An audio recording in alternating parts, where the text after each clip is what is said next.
6 महीने के अंदर पूरा विश्व जाग जाएगा।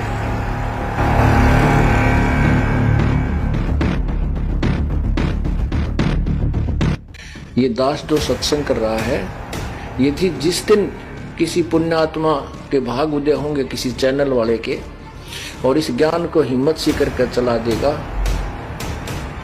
6 महीने के अंदर पूरा विश्व जाग जाएगा। और जितने ये नकली संत बने फिर दुनिया को श्रद्धालुओं को भ्रमित किए हुए हैं, इनके जीवन के साथ ये खिलवाड़ कर रहे हैं, धोखा कर रहे हैं, बर्बाद कर रहे हैं, इनको कहीं छुपने को स्थान नहीं मिलेगा। वर्तमान में ऐसे अब तो किया जा सकता है, लेकिन उस समय न कोई ऐसा जो है प्रचार प्रसार का साधन था।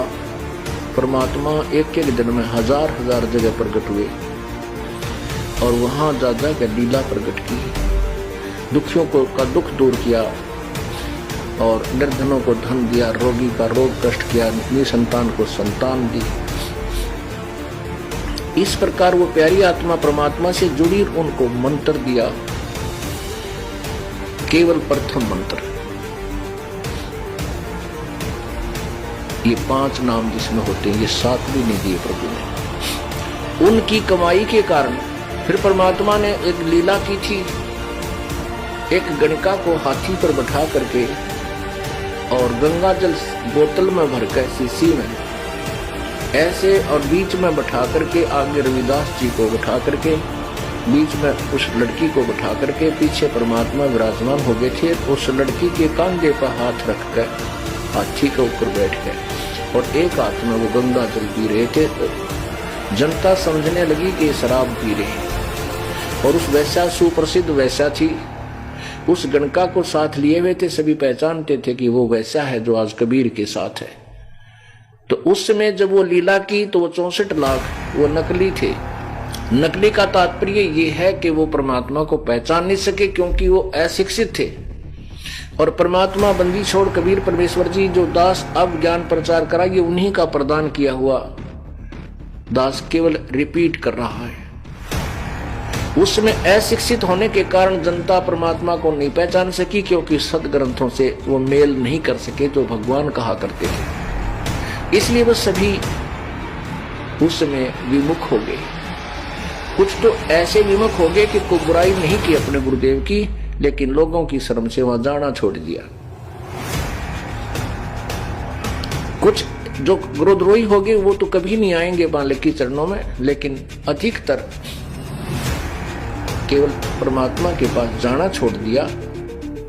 और लोग बहकाने लगे कि वो भगवान थोड़ा ही हो सकता, तो उनको ये भी जज की वे गुरु जी ने तो कमाल कर दिया और गलती तो बने गई, लेकिन वो गुरुद्रोही नहीं हुए।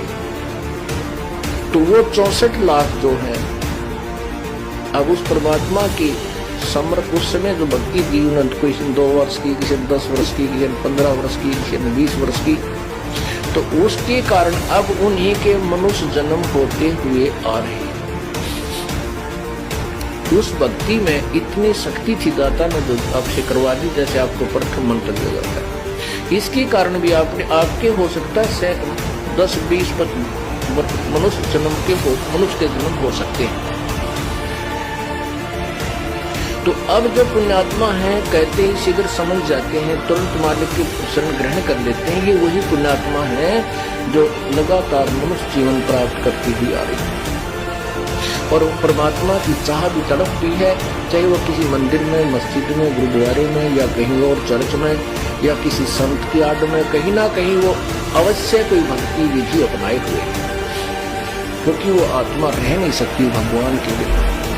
और परमात्मा जैसा भी उनको ज्ञान मिला प्रभु के विषय में, वो भोली आत्मा ने स्वीकार कर रखा है और उसी पर दृढ़ हो रही है, लेकिन कोई लाभ विशेष नहीं है। इसलिए कुछ नास्तिकता भी पनप चुकी है वर्तमान में।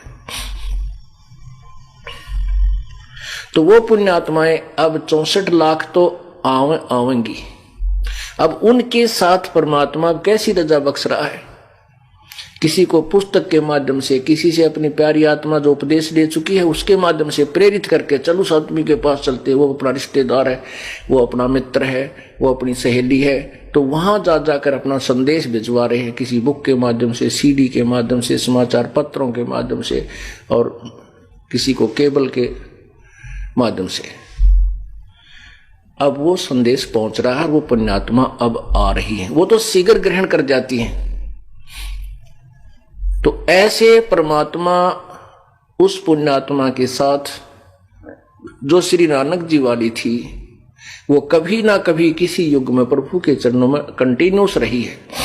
तो ऐसे वो परमात्मा उनके साथ लगा रहा है, लेकिन पार नहीं हो पाई।